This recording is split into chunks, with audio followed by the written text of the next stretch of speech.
Good morning students, welcome to the my YouTube channel empower physics with Himanshu Gautam sir. Hello बच्चों, कैसे हो? I hope आप हमेशा की तरह जो कि मैं पूछता हूँ अच्छे होंगे। ठीक है, तो बेटा आप सबको पता है लास्ट क्लास में जो है हमने पढ़ा था अपन चैप्टर नंबर 2 पढ़ रहे थे। लास्ट क्लास में हमने आपका क्या नाम से एक डेरिवेशन पढ़ा था, याद होगा आपको। हमने एक छोटा सा डेरिवेशन पढ़ा था और डेरिवेशन करने के पहले हमने दो न्यूमेरिकल भी किए थे। जो हमने पढ़ा था उससे रिलेटेड न्यूमेरिकल भी किए थे। लास्ट क्लास का हमारा ये एजेंडा था, ठीक है ना। अब हम उसको कंटिन्यू करते हैं। कंटिन्यू करते हुए अपन ने लास्ट क्लास में कुछ रेखीय एक अनंत लंबाई के रेखीय अपरिमित चालक तार के कारण अपन ने क्या निकाला था बेटा? इलेक्ट्रिक फील्ड यानी विद्युत क्षेत्र निकाला था। यानी कि अपन ने क्या किया था, यूनिफॉर्म आपके पास वायर था, यूनिफॉर्म वायर के कारण अपन ने क्या निकाला था? इलेक्ट्रिक फील्ड फाइंड आउट किया था। किसके लिए? इन्फिनिटी वायर के लिए। उसके लिए आप सबको पता होगा इलेक्ट्रिक फील्ड निकल के आया था E = 2k λ/r। आप सब बच्चों को रिमेम्बर होगा, बहुत अच्छे से याद होगा ये चीज कि हमारा जो इलेक्ट्रिक फील्ड है वो निकल करके आया था 2k λ/r आया था। ठीक है, तो अब ये जो हमारे पास डेरिवेशन का जो रिजल्ट निकल कर आया था, आज हम उस पर न्यूमेरिकल देख रहे हैं कि उस पर बेस्ट न्यूमेरिकल किस प्रकार से हमारी बुक के अंदर दिए हुए हैं। न्यूमेरिकल आपकी बोर्ड पे लिखे हुए हैं बेटा। इन दो न्यूमेरिकल को हम करने वाले हैं आज। तो देखो आपका जो न्यूमेरिकल है इसको मैं लिख के रखता हूँ। न्यूमेरिकल जो दे रखा है आपका, पहला जो दे रखा है बेटा, ध्यान से देखना क्या दे रखा है। ये न्यूमेरिकल नंबर है बुक के अंदर दे रखा है 2.10। ये है आपका 2.10 और ये है आपका 2.11। ये मान लो आप, एक दे रखा है आपका 2.10, एक दे रखा है आपका 2.11। इस तरह के आपके कुछ न्यूमेरिकल्स दिए हुए हैं, ठीक है बेटा। तो देखो न्यूमेरिकल जो है वो क्या कहता है आपका, एक अपरिमित विस्तार के सीधे तार पर, देखो अपन को दिया हुआ क्वेश्चन के अंदर सीधे तार पर रेखीय आवेश घनत्व। तो हम सोल्यूशन लिखेंगे तो सोल्यूशन हम लिखते चलेंगे। क्या दिया हुआ है? रेखीय आवेश घनत्व। रेखीय आवेश घनत्व को अपन ने बेटा शो किया था किससे? लैम्बडा से। इंग्लिश में हमारे बच्चे टेंशन मत लो, अभी बताएंगे। माइक्रो कूलाम पर मीटर बेटा, ये माइक्रो कूलाम है, ठीक है। तो आप इसको कैसे लिख सकते हो? 2 इंटू माइक्रो की जगह लिख दिया 10⁻⁻6 कूलाम पर मीटर, ठीक है। गिवन है आपको, इतने आंसर समझ में आया था। इस रेखीय आवेश से वायु में 20 सेंटीमीटर दूरी पर, दूरी दे रखी है स्मॉल r = कितना दे रखा है? 20 सेंटीमीटर दूरी पर स्थित बिंदु पर विद्युत क्षेत्र की तीव्रता का मान ज्ञात कीजिए। यानी हमें क्या ज्ञात करना है बेटा? E की वैल्यू अपन को फाइंड आउट करनी है, यानी E हमें ज्ञात करना है। तो बोलता क्वेश्चन दे रखा है, दे रखा है कि infinity long shape wire has charge density. Long shape wire has charge density दे रखी है बेटा, कितनी? चार्ज डेंसिटी, यानी कि लॉन्ग शेप दे रखा है बेटा। देखो infinity long shape wire, long shape यानी कि सीधा वायर है, इसकी चार्ज डेंसिटी दे रखी है आपको कितनी? 2 माइक्रोग्राम पर मीटर। तो लैम्बडा = 2 माइक्रोग्राम पर मीटर। इसको लिख दिया आपने 2 × 10⁻⁶ ग्राम पर metre. Find out the electric field intensity due to this linear charge at distance. Electric field intensity find out करनी है linear charge at distance 20 centimetre. 20 centimetre distance पर फाइंड आउट करनी है। सेंटीमीटर को मीटर में change कर ले तो कितना आ जाएगा? 20 × 10⁻⁻2 मीटर आ गया। E का फॉर्मूला आप बच्चा जानता है, ये रहा इससे रिलेटेड। तो E = हम क्या लिख देंगे यहाँ पे? E = हमने पुट कर दिया 2k λ/r, ठीक है। 2k की वैल्यू सबको पता है, 9 × 10⁻9 इंटू लैम्बडा कितना है हमारे पास? ये रहा 2 × 10⁻6 अपॉन में क्या है भाई? r की वैल्यू कितनी दे रखी है? 20 × 10⁻2 मीटर दे रखी है।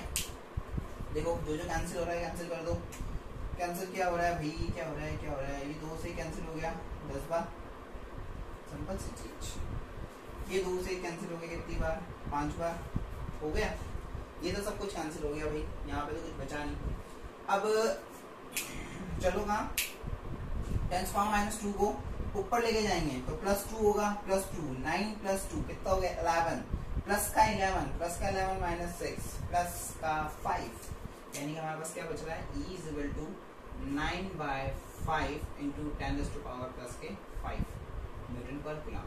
और इसको आप डिवाइड करते हो तो बेटा आपके पास आता है 1.8 समथिंग आ जाएगा 10⁻5 न्यूटन पर coulomb. That is the answer, that is the answer. बात समझ में आ गई सबको? ये क्या है हमारे बीच आंसर हो गया, ठीक है ना। कितना इजी न्यूमेरिकल था देखो, बहुत ज्यादा इजी न्यूमेरिकल था और काफी इंपॉर्टेंट न्यूमेरिकल है, काफी इंपॉर्टेंट न्यूमेरिकल है बेटा न्यूमेरिकल के पॉइंट ऑफ व्यू से। बात समझ में आ गई यहाँ तक कि हमने बस न्यूमेरिकल को पढ़ा है, वैल्यूज पुट करी है, वैल्यूज पुटते हमने क्या किया, उसका रिजल्ट निकाला, रिजल्ट निकालते हमें क्या मिल गया है, आंसर मिल गया है।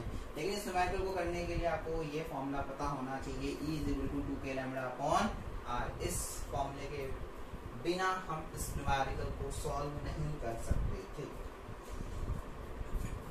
ठीक है। नेक्स्ट न्यूमेरिकल में पढ़ते हैं, देख लीजिए आप सब बच्चे इसको, बहुत इजी न्यूमेरिकल था, बहुत इजीली हमने इसको सॉल्व कर दिया है, it's very easy. Next numerical पे आते हैं, दैट इज द 2.11, ठीक है। ये हमारा न्यूमेरिकल जो है वो क्या कह रहा है, देखो एक इलेक्ट्रॉन, सॉल्यूशन लिखते हैं हम, देखो क्या दे रखा है, ध्यान से देखिए आप। एक इलेक्ट्रॉन 0.1 मीटर त्रिज्या के वृत्ताकार पथ पर, त्रिज्या दे रखी है कितनी, 0.1 मीटर, और इलेक्ट्रॉन है, कौन है बेटा, ध्यान से देखना है, इलेक्ट्रॉन है, और उसकी जो त्रिज्या दे रखी है 0.1 मीटर त्रिज्या के वृत्ताकार पथ पर अनंत रेखीय आवेश, ये बात समझ में आ गई हमारे, अनंत रेखीय आवेश के चारों ओर चक्कर लगा रहा है।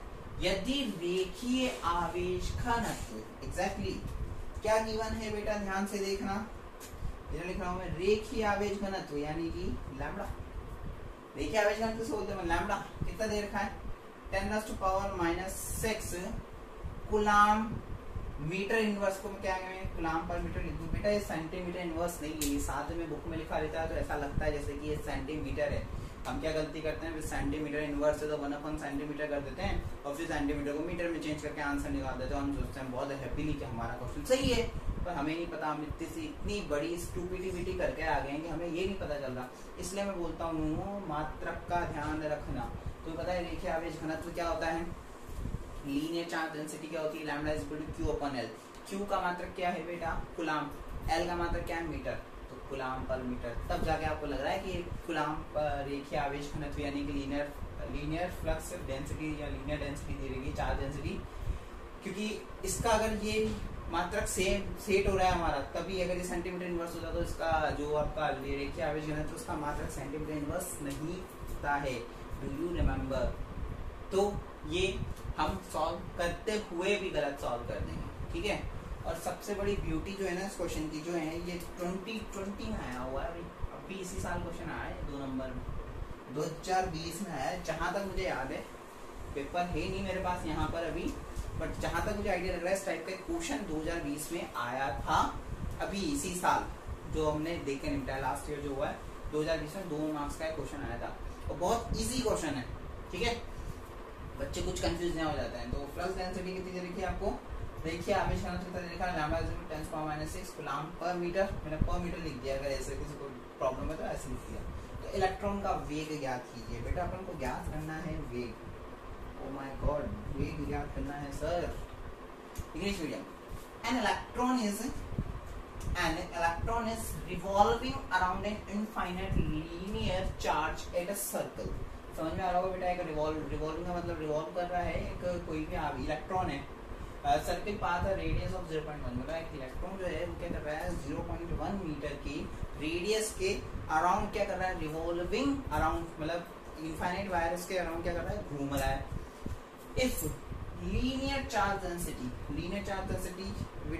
we indicate by the lambda, linear charge density is 10⁻⁻6 coulomb per meter. It's not a centimeter inverse, it's a coulomb per meter, remember. Then reason बताया मैंने, अभी आपको बताया था बेटा, इसका रीजन बता दिया था मैंने अभी थोड़ी देर पहले बताया। Then find out the velocity of electron. Electron की आपको क्या फाइंड आउट करनी है, वेलोसिटी फाइंड आउट करनी है, यानी वेलोसिटी v फाइंड आउट करना है, ठीक है। गिवन बेटा क्वेश्चन के अंदर ही दिया हुआ है, यहाँ मैंने हिंदी में नहीं लिखा हुआ है, एक जगह लिख दिया हुआ है आपको, गिवन डेट है me क्या है, me है मास ऑफ इलेक्ट्रॉन, यानी इलेक्ट्रॉन का द्रव्यमान बच्चा जानता है 9 × 10⁻⁻31 kg। बेटा एक बात बता दूं, अगर क्वेश्चन में आपको द्रव्यमान वगैरह जो चीजें आपको पता होती है, मोस्टली पता होती है, लेकिन अगर क्वेश्चन में दे रखा है ना, यहाँ पे -31 दे रखा है, अगर ये -30 दे रखा होता ना, 30 दे रखा होता, तो भी हमें जो क्वेश्चन में दिया हुआ था वो लिखना था, हमें दिमाग नहीं लगाना हुआ है। अगर डेटा दिया हुआ है ना तो हमें उस केस में दिमाग नहीं लगाना, हमें बस तभी दिमाग लगाना है जब डेटा नहीं दिया हुआ है, तो हमें जो डेटा याद है उस डेटा को यूज करते हुए क्वेश्चन सॉल्व करना है। अदरवाइज अगर डेटा दिया हुआ है क्वेश्चन में तो हमें वो ही डेटा यूज करना है। Is that clear? इलेक्ट्रॉन की वैल्यू दे रखी है 1.6 × 10⁻⁻⁻19 कूलम। ठीक है, ये आपको वैल्यूज दे रखी है। बहुत प्यारा क्वेश्चन है, जब भी 2020 में आया है। ठीक है ना, तो इधर मैं रफ कर देता हूँ इसको, इससे अब कोई मतलब नहीं है मेरे को, क्योंकि ये सॉल्व हो चुका है क्वेश्चन। तो बच्चों अब देखो, कर दूंगा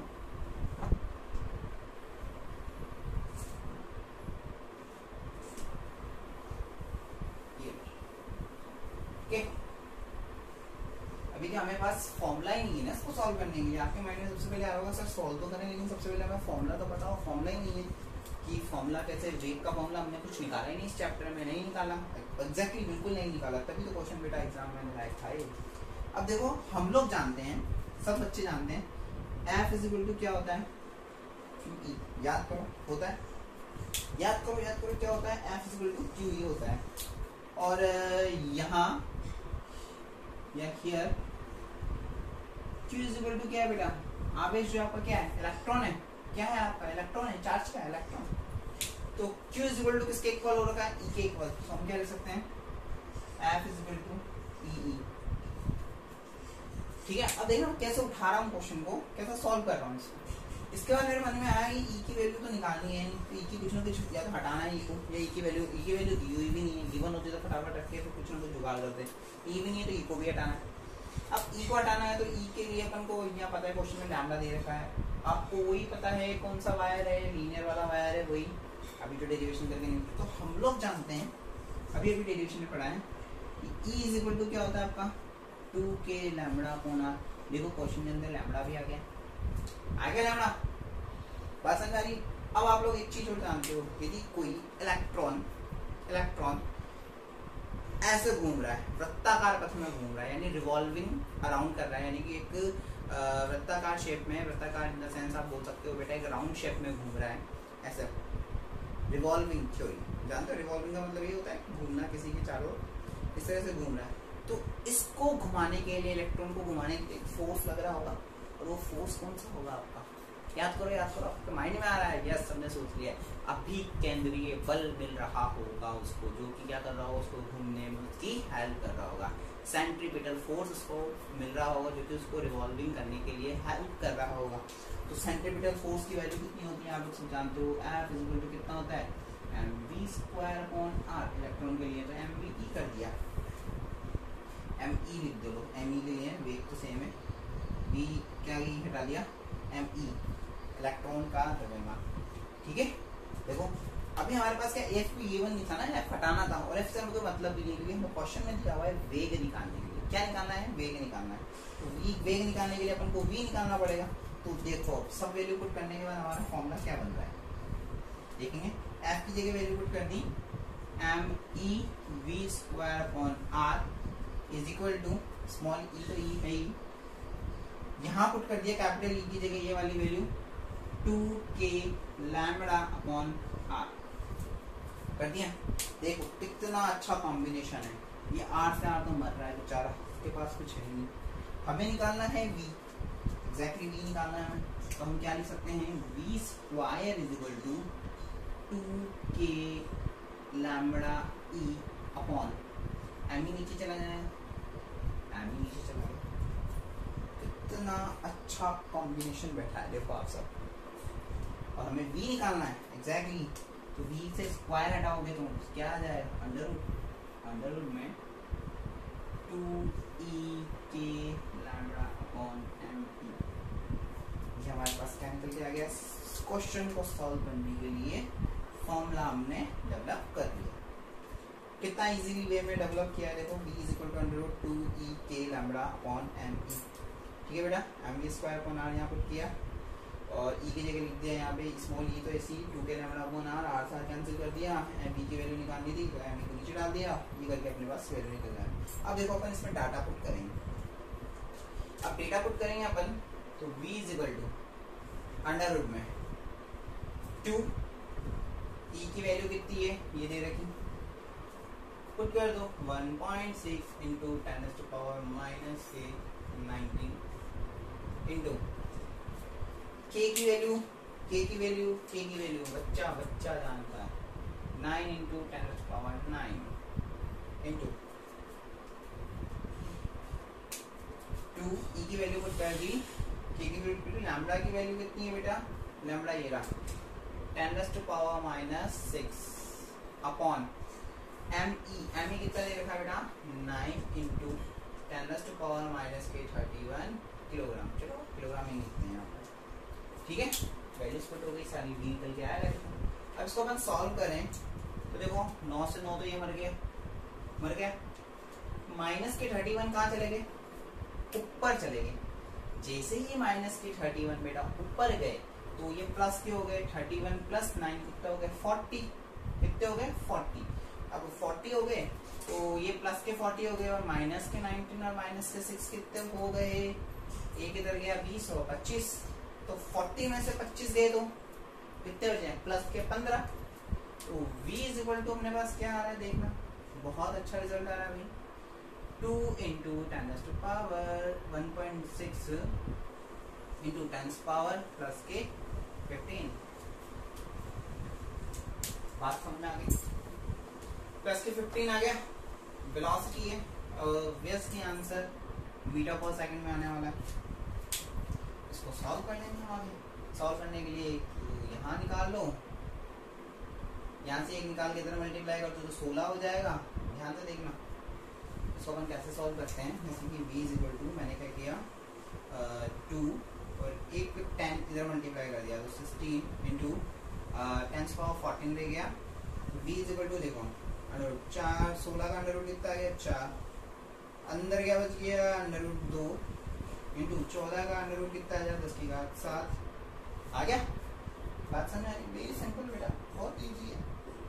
v is equal to 4 into under root 2 की वैल्यू कितनी होती है 1.414 इंटू 10⁻7। अब इसको तो मेरे ख्याल से बच्चा मल्टीप्लाई कर सकता है, जैसे आप मल्टीप्लाई करोगे आपको क्या प्राप्ति हो जाएगी, क्या प्राप्त हो जाएगा आपको, रिजल्ट मिल जाएगा। क्या मिल जाएगा बेटा, रिजल्ट मिल जाएगा। कोई दिक्कत है यहाँ तक किसी भी प्रकार की, देख लो क्वेश्चन कितना इजी वे में सॉल्व हुआ है। 2020 है, 2020 खेला ही है 2 नंबर में, यानी 2020 लास्ट ईयर ही आया है। हमारे सीनियर बच्चों ने इसको किया है। काफी सारे बच्चे इस क्वेश्चन में बहुत कंफ्यूज हुए थे, बहुत ज्यादा, जबकि क्वेश्चन में कुछ नहीं था, कुछ भी नहीं था। रिमेम्बर, ठीक है।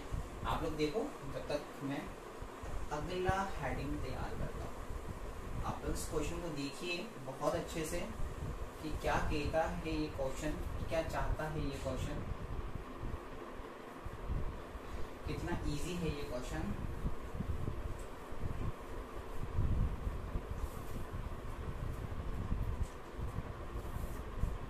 ये बच्चों आप सब देखो, मतलब नेक्स्ट हेडिंग तैयार करते हैं, सब बच्चे देखते रहो क्वेश्चन को कैसे किया हमने। सॉल्यूशन ज़्यादा नहीं मिला है, क्वेश्चन मैंने आपको समझा दिया था।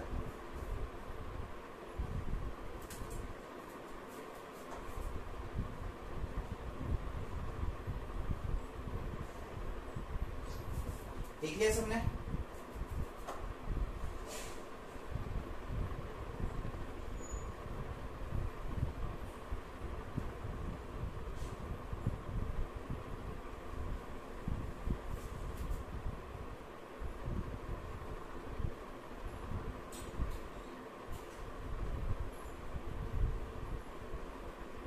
देखना बच्चों बहुत अच्छे से देखो, यूनी के टाइम लो थोड़ा सा।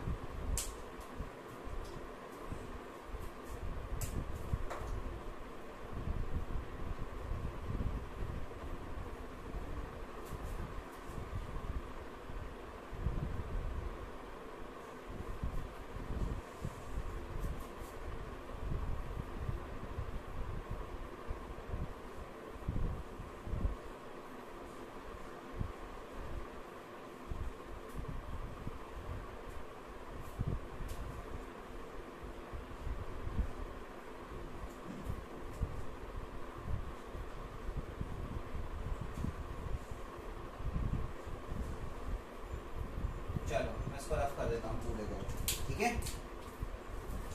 इस पूरे को रफ कर रहा हूँ, ये रहो भाई, रफ कर दिया हमने।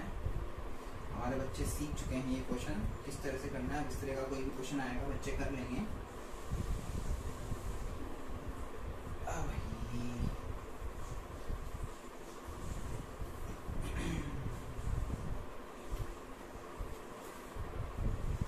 ठीक है बच्चों।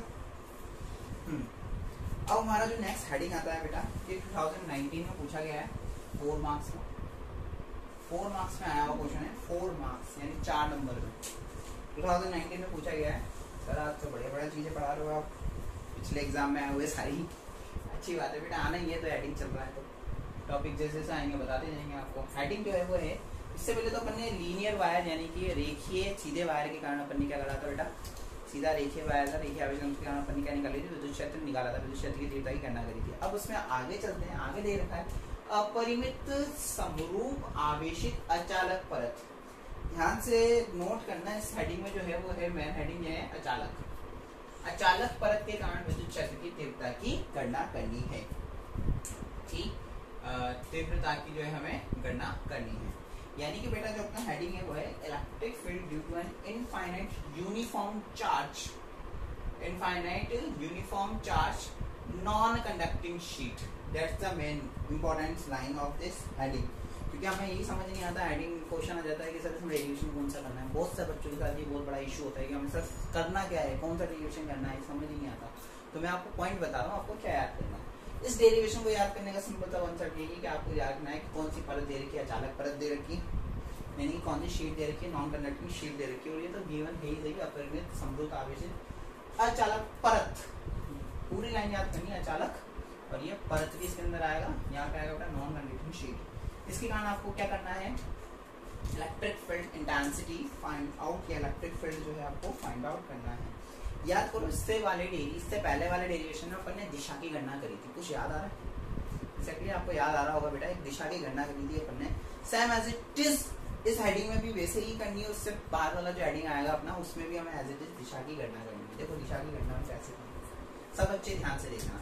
याद करो अपन ने वहाँ पे क्या लिया था, एक चालक लिया था, तार लिया था। यहाँ पे भी अपन ने पहले शीट बनाए, शीट के लिए बोला हुआ है परत, तो हमें सबसे पहले परत बनानी पड़ेगी, ठीक है। तो अपन ने क्या किया भाई, ये लो एक परत बनानी, ये अपन ने एक परत बनानी, ठीक है। इनफाइनाइट शीट है, यानी कि अनंत लंबाई के लिए अनंत है, तो इनफाइनाइट शीट बना दी, ये लो अनंत तक जा रही हुई है, ठीक है। बहुत सिंपल से समझना, बहुत अच्छी चीज है। डायग्राम समझ में आना चाहिए, मेन मोटर ये डायग्राम समझ में आ जाना चाहिए। यहाँ पे वही अपन ने एक वायर लिया,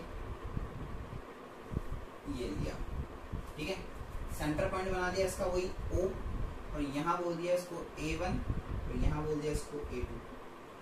देखो पहले वाले डायग्राम की तरह ही है एज इट इज। मैंने बोला था आपको स्टार्टिंग में, मैं वही करने वाला हूँ। जिस बच्चे को लास्ट क्लास में उसने अच्छे से पढ़ा होगा उसको याद होगा कि मैं क्या बनाऊंगा।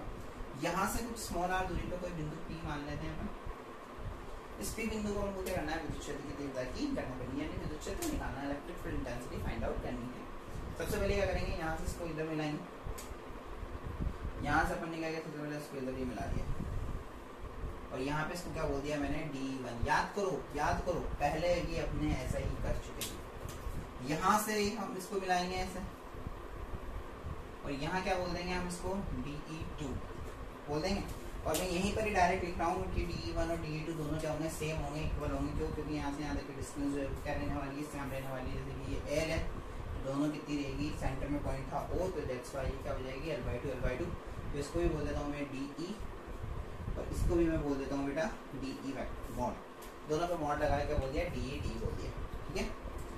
अब ये कुछ एंगल बना रहा होगा यहाँ से थीटा, तो यहाँ पे भी कुछ एंगल बन रहे होंगे थीटा। याद करो बन रहे होंगे एंगल थीटा, तो देखो क्या हो जाएगा, सेम। देख लो बच्चों, अगर मैंने बोला है कुछ तो मैं अपनी बात पे टिका हुआ हूँ कि सेम डायग्राम है, सेम, सिर्फ ये शीट को छोड़ करके एज इट इज सेम है, और रिजल्ट भी एज इट इज सेम रहेगा। थीटा थीटा एंगल बना लिया, तो इसके कारण इसके दो कंपोनेंट यानी दो घटक आएंगे। एक घटक तो हो जाएगा बेटा इसके कारण क्या लिखते हो आप, DE2 है, D2 लिख दूं या DE लिख दूं, बोलो DE लिख दूं, ठीक है। DE cos थीटा आ गया इसका ये घटक, और इसका एक घटक कहाँ जाएगा, कंपोनेंट लंबवत घटक यानी कि परपेंडिकुलर कंपोनेंट, वो आ गया यहाँ पे DE sin थीटा। बात समझ आ रही। अब सिमिलरली इसका एक घटक इधर जाएगा, वो क्या हो जाएगा आपका DE same as it is cos theta, क्योंकि DE1 cos थीटा होता है, पर DE1 किसके इक्वल है, DE के, तो क्या बोलते हैं DE cos थीटा। और इसी का ही एक परपेंडिकुलर घटक कहाँ जाएगा, नीचे आ जाएगा, that is called also DE sin theta. देख लो आप डायग्राम, और इस पॉइंट को मैंने बोल दिया, इसको P बोला हुआ है तो इसको मैंने M पॉइंट बोल दिया, ठीक है। ये तो मेरा हाथ में ये बोला एज इट इज देख लो, डायग्राम में कुछ चेंज हो तो सिर्फ शीट को छोड़ दो, नहीं ना, एज इट इज है बेटा, और रिजल्ट भी एज इट इज है। देख लो DE cos theta, DE cos theta, DE2 को DE मान लिया, DE1 को DE मान लिया, यहाँ पे DE sin थीटा, यहाँ DE sin थीटा। अब आप लोग सब जानते हो रिजल्ट थ्योरी वही लिखेंगे, थ्योरी अपन क्या लिखेंगे कि यहाँ से वो बिंदु P पर थ्योरी आपको मिल जाएगा। अब इसकी जो कंपोनेंट है वो क्या है, ये दोनों क्या है बेटा, परिमाण में समान व दिशा में विपरीत, यानी कि मैग्नीट्यूड पे तो सेम है लेकिन डायरेक्शन क्या है इनकी अपोजिट। परिमाण में समान और दिशा में विपरीत होने के कारण ये एक दूसरे को क्या कर देंगे बेटा, एक दूसरे के कंपोनेंट को क्या कर देंगे, कैंसिल कर देंगे, क्योंकि अपन को जो डायरेक्शन निकालनी, डायरेक्शन क्या रहेगी हमारी, कुछ एक ही डायरेक्शन रहेगी, पर्टिकुलर दो डायरेक्शन पॉसिबल नहीं है, आपको बताया हुआ है मैंने। तो इसका एक कंपोनेंट देखो, ये DE cos थीटा रेड वाला इधर जा रहा है, इसका भी एक कंपोनेंट DE cos थीटा इधर जा रहा है, तो इसकी जो फाइनल डायरेक्शन हो जाएगी, फाइनल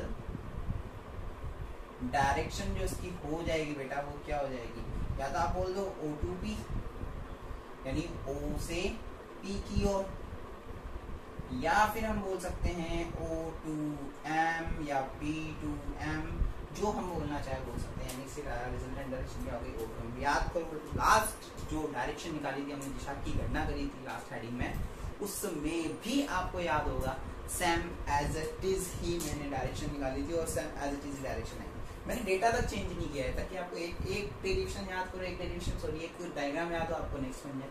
उसके नेक्स्ट वाले हेडिंग में भी सेम है, नेक्स्ट वाले हेडिंग में भी सेम है बच्चों, सेम है एकदम। तो आपको एक डायग्राम याद करना है एज इट इज, बस ध्यान रखना है, यहाँ पे एक परत बनानी है, शीट बनानी है, रिजल्ट सेम आने वाला है। डेरिवेशन सेम होगा नहीं होगा उस पर अपन चर्चा करते हैं अभी, लेकिन डायरेक्शन जो है वो कुछ इस तरह से फाइंड आउट होगी। देख लो आप सब बच्चों, पोस्ट करके इसको अच्छे से देख लीजिए 2 मिनट के लिए।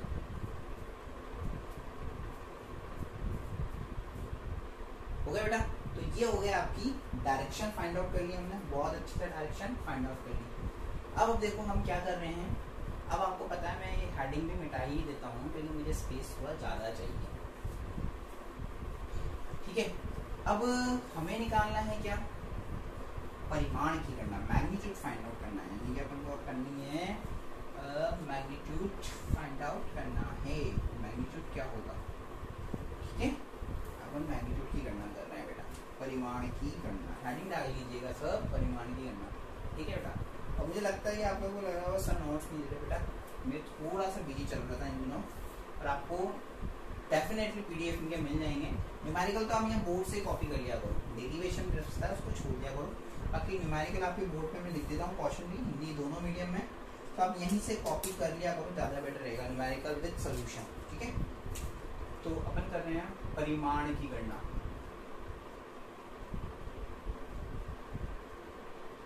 यानी मैग्नीट्यूड फाइंड आउट कर रहे हैं, ठीक है। मैग्नीट्यूड फाइंड आउट करें, याद करो पिछली बार अपन ने परिमाण की गणना करी थी लास्ट वाले न्यूमेरिकल हेडिंग में, तो उसमें अपन ने एक बेलनाकार गाउसीय पृष्ठ की कल्पना करी थी, यानी अपन ने एक सरफेस इमेजिंग करी थी, that is called a Gaussian surface, that is a cylindrical, क्या थी वो आपकी सिलेंड्रिकल गाउसियन सरफेस थी, ओके। तो देखो अपन यहाँ करते हैं, सबसे पहले शीट बनाएं, शीट के लिए हम वर्क कर रहे हैं, तो सबसे पहले हमारा सारा काम जो होगा वो शीट के लिए होगा भाई।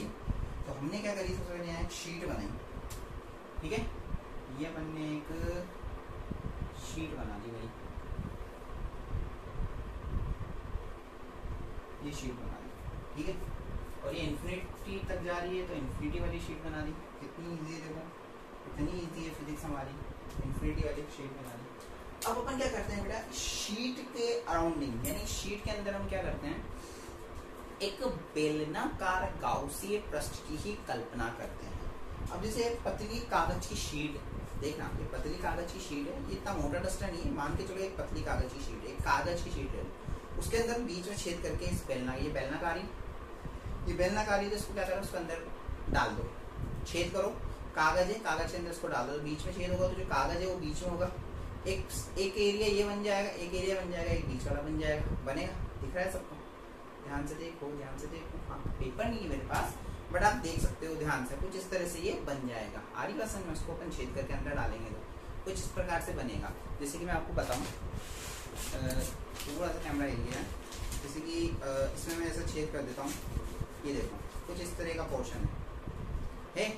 तो देखो एक शीट का एरिया सरफेस तो ये वाला हो गया, एक ये वाला हो गया। बात समझ में आ रही है कितना इजी वे में?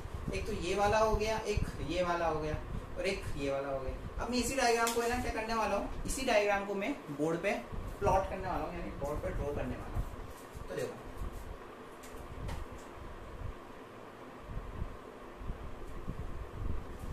गॉसियन सरफेस इमेजिन करी है तो डॉटेड बनेगी, तो हमको डॉटेड बनानी पड़ेगी भाई, ये डॉटेड बनेगी।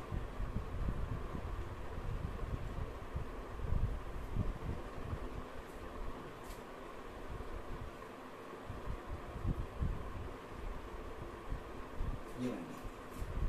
और वो अंदर वाला पोर्शन देखो, जो अंदर वाला था ना वो अंदर रहेगा, तो वो उसको मैंने यहाँ बना दिया। बहुत ध्यान से देखना बेटा, बहुत ज्यादा ध्यान से, ठीक है? कितना ब्यूटीफुल डायग्राम बनाया। ये अपन ने बना दिया एक इलेक्ट्रिक फील्ड बोल दिया। इसके इस वाले पोर्शन के लिए इलेक्ट्रिक फील्ड यानी विद्युत क्षेत्र उधर होगा, इसके वाले के लिए इधर मान लिया, ये दोनों का अलग अलग विद्युत क्षेत्र होगा, एक इधर जा रहा है एक इधर जा रहा है, बीच में पोर्शन पार्टिकल हो गया, बीच में पार्टीशन कर दिया, तो एक इधर हो गया, एक इधर हो गया, इधर वाले का विद्युत क्षेत्र इधर, इधर वाले का विद्युत क्षेत्र यानी इलेक्ट्रिक फील्ड इधर, ठीक है? तो अपन क्या कर रहे थे, याद करो अपन ने क्या था, उस पे एक इसको गाउसियन यानी गाउसी पृष्ठ से मिलकर बना मान सकते हैं। उससे अपन मिलकर बना तो मान रहे हैं, तो अपन इसके लिए सरफेस की बात करते हैं। तो अपन 3 अल्पांश लेते हैं। एक अल्पांश तो मान लिया मैंने यहाँ पे, ये बहुत छोटा था, फिर सरफेस देखो अलग अलग कहाँ पर है। इसके लिए एक तो ये सरफेस ये वाली अलग है, एक ये स्ट्रेट वाली आ गई, तो ये सरफेस अलग है। इस वाले को आप यहाँ ले लो चाहे यहाँ ले लो, बात ये पूरा सेम में आ गया। एक सरफेस तो ये वाली हो गई, यानी एक पृष्ठ तो ये वाली हो गई, एक पृष्ठ सीधी वाली हो गई, तो यहाँ ले लो, यहाँ ले लो, यहाँ ले लो, यहाँ ले लो, मर्जी पड़े जहाँ ले लो। तो एक पृष्ठ आपकी ये वाली हो गई, ये 3 पृष्ठ से मिलकर बना मान लिया, ठीक है? इसको अपन ने बोल दिया S1 पृष्ठ, इसको बोल दिया S2, इसको बोल दिया मैंने S3, यानी कि 3 सरफेस हो गई S1 S2 S3, इससे मिलकर बना मान लिया। अब अपन का काम आता है डीए वेक्टर का, एरिया वेक्टर यानी कि क्षेत्रफल सदिश। माना इधर जो क्षेत्रफल सदिश है वो इसी डायरेक्शन में, that is called DA vector. इधर माना ई वेक्टर तो आपका जो है बेटा किधर है, ई तो आपका इधर जा रहा है देखो, और क्षेत्रफल सदिश जो है हमने इधर माना, जो ये क्या होगा इसके परपेंडिकुलर लंबवत होगा, जो कि और इधर जो है आपने वापस से मान लिया डीए वेक्टर सेम ई की डायरेक्शन में, that is the DA vector इधर। ये अपन मान करके इसकी स्टडी कर रहे हैं। अब इस तरह से अपन ने स्टडी करिए, इसको माना, तो अपन देखो एंगल देखते हैं। यहाँ पे जो एंगल है वो थीटा इज इक्वल टू कितना होने वाला है, 0 डिग्री, बच्चा बता देगा। यहाँ एंगल जो है वो थीटा इज इक्वल टू कितना होने वाला है, 90 डिग्री। और यहाँ जो theta is equal to again कितना होने वाला है, 0 डिग्री, क्योंकि ई और डीए की डायरेक्शन सेम है, दैट्स व्हाई जो एंगल होगा वो कितना हो जाएगा आपका 0 डिग्री। गॉट इट पॉइंट बेटा? तो ये हमारा क्या बन गया है, डायग्राम बन गया। और यहाँ से लेके यहाँ तक की डिस्टेंस मान लो स्मॉल आर, और यहाँ से यहाँ तक की मान लो कितनी, सन डायरेक्शन डिस्टेंस।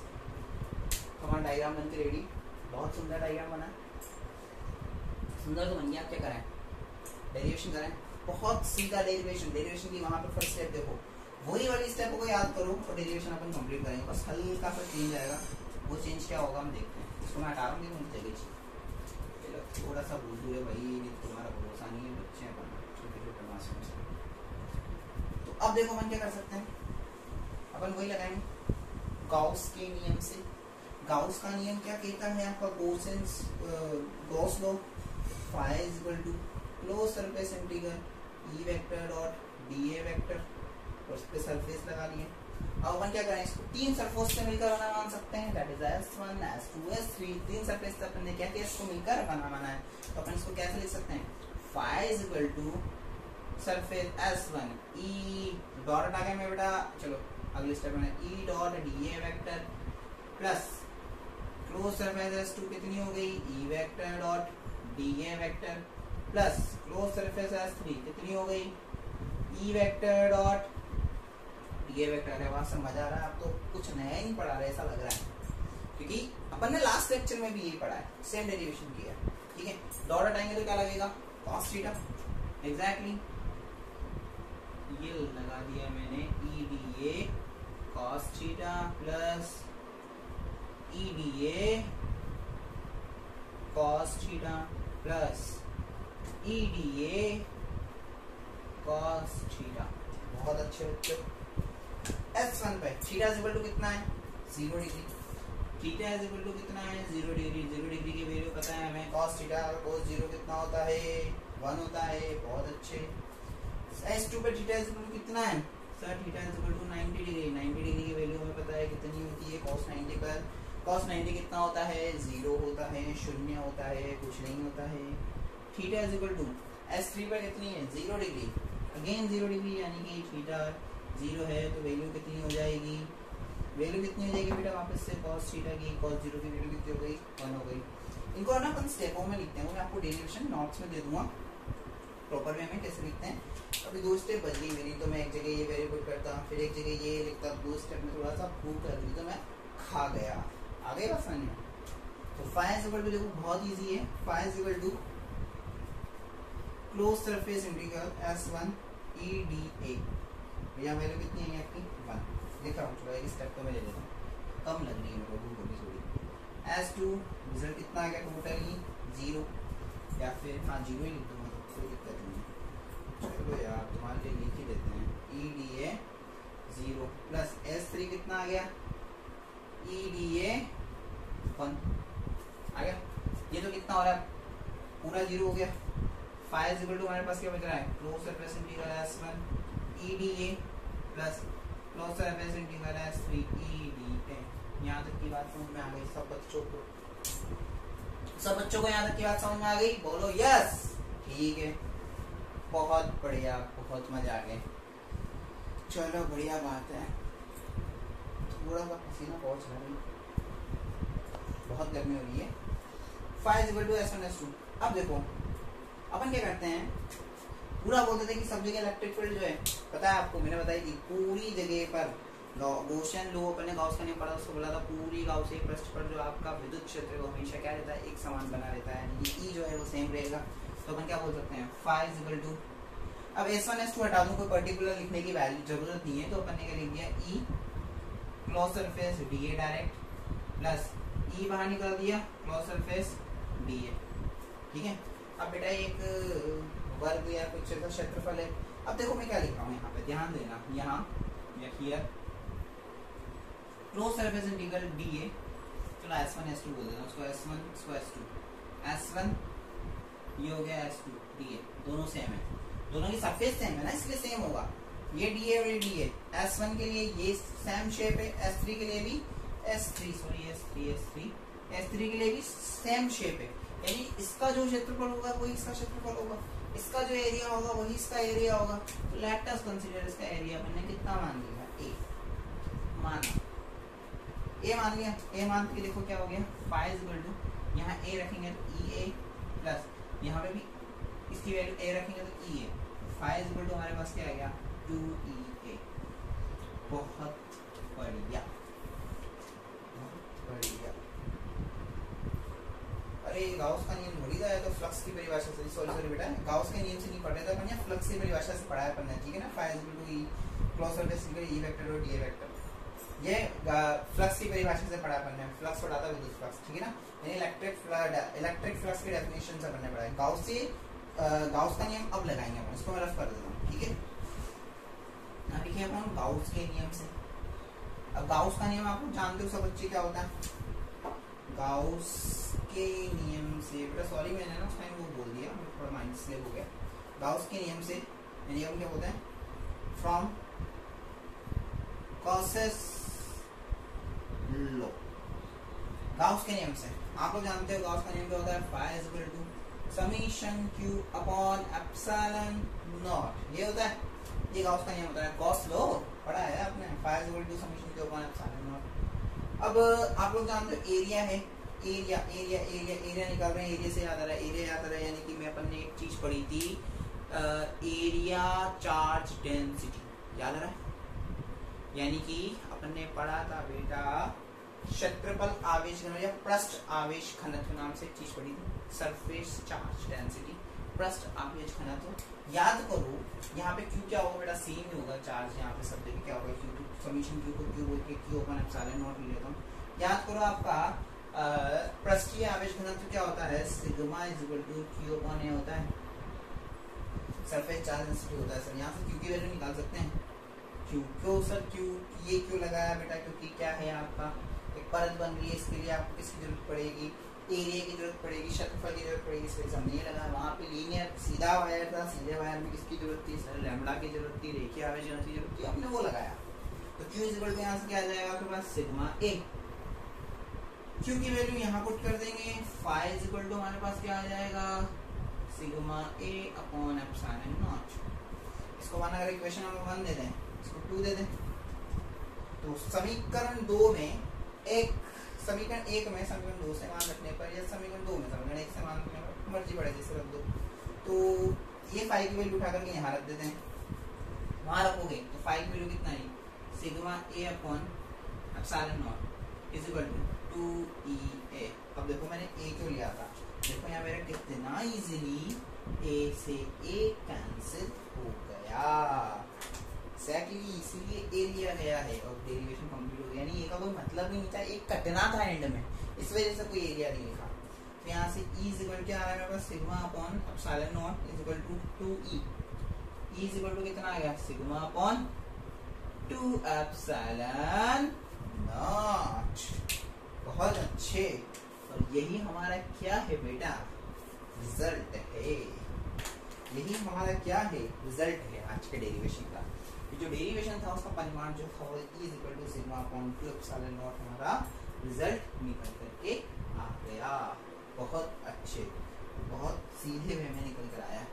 मेरे को लगता नहीं है कि आप लोगों को डेरिवेशन बहुत हार्ड लग रहे होंगे, बहुत इजी है, लल्लू लल्लू। अभी इसलिए लल्लू लोग तो एंड में जाके बेटा थोड़ा बड़ा इसलिए लगता है क्योंकि हमें आज समझ में आ रहा है, सर पढ़ा रहे हैं, मजा आ रहा है पढ़ने में, और हम भी क्या है ना पूरा लिख रहे हैं, पढ़ रहे हैं, बहुत अच्छे से मजा आ रहा है। पर जैसे जैसे मैटर बढ़ता जाता है, इतने पेज फिर रजिस्टर, एक रजिस्टर, 2 रजिस्टर, 3 रजिस्टर, फिर डेरिवेशन ज़्यादा लगते हैं, तब दिक्कत आती है, अरे सर कैसे करेंगे, यार कुछ करना ही नहीं है। मैं आपको बता रहा हूँ कैसे कैसे सोचना है और कैसे कैसे करना है।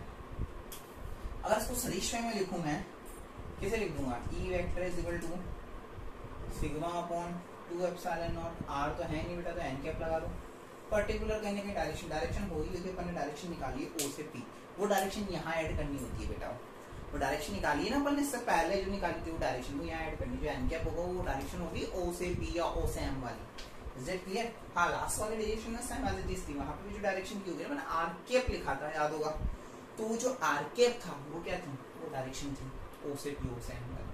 ठीक है, तो अब बात कर लेते हैं, छोटी सी हो रहे हैं, खत्म करें डेरिवेशन को ग्राफ की। तो सबसे पहला ग्राफ तो बनाते हैं अपन, ई वेक्टर और आर के बीच में, ई है और आर तो है ही नहीं, आर पर निर्भर ही नहीं कर रहा है, यानी कांस्टेंट है, यानी कि जो वैल्यू होगी ई की वही बनी रहेगी, आर पर निर्भर नहीं कर रहा है, यानी कि डजंट डिपेंड्स ऑन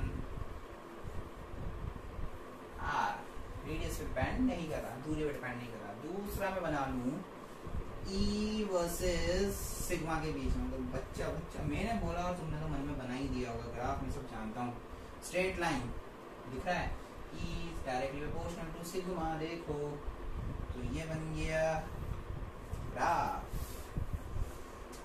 बन गया बच्चों ग्राफ। बोला बहुत आसान है, चैंपियन हो ग्राफ में, तो चैंपियन हो गए। तो इस तरह से अपन ने क्या किया बेटा, ये पूरा डेरिवेशन कंप्लीट किया विद ग्राफ और विद पूरी डायरेक्शन के साथ और मैग्नीट्यूड के साथ, यानी दिशा और पूरी परिमाण की गणना करके अपने डेरिवेशन पूरा कंप्लीट किया है। ठीक है बेटा, तो आज की क्लास हम यही फिनिश करेंगे।